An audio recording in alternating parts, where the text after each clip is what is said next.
1880 in Putnam County wasn't only rough on moonshiners, but it was rough on the revenuers too. I'm Dale Welch. I'm the Putnam County historian, and I volunteer at the Monterey Depot Museum. In 1880, the revenuers got word that in the 15th district of Putnam County, moonshiners were openly making it and selling it. And they weren't going to have any of that. So they sent 10 agents from Nashville into the area and started busting up stills. Now, the moonshiners weren't going to have any of that. There was about 50 of them gathered up and took out after the revenuers. They eventually run them into the Ben Loftus house and besieged them for 3 days, shooting back and forth. And it got to where the revenuers were running out of food and water, and the moonshiners were going to take care of them. But Major J.C. Fries and Lige Terry came out of Cookeville and convinced the moonshiners to let the revenuers go. It took some doing, but they finally did it, and it was in the nick of time too, because the moonshiners were getting ready to burn the house and the revenuers all up, but they got away safe. None of them was killed. In December of that year,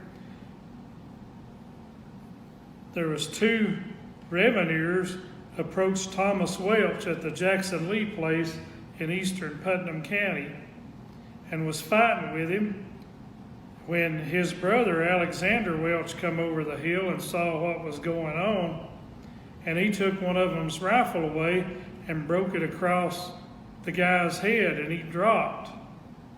And when the guy woke up, he noticed that both of the Welch boys were gone, and his partner was laying over flat of the ground with 1 foot up on a wood pile.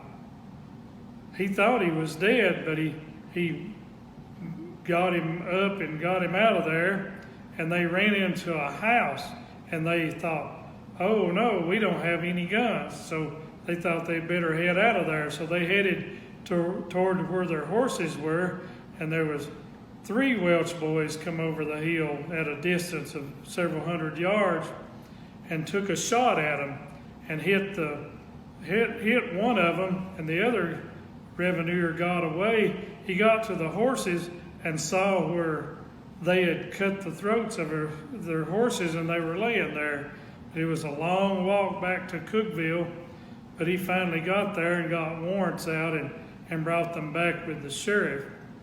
Now, they must have not have done much to Alexander Welch, which was my great-great-grandfather, because within a few months, he was elected as Justice of the Peace. But about 3 months later, they were still searching for their brother John Welch, and he had went over into the Sequatchie Valley and was making moonshine. There was a fellow by the name of William Clark who was driving one of those 6-horse wagons selling wires and stuff, and saw him over there and wrote a letter to the revenuers in Nashville.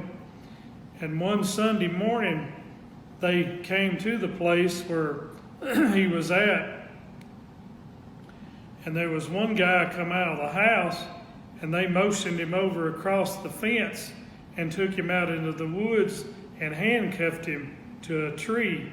And they came back to wait on John.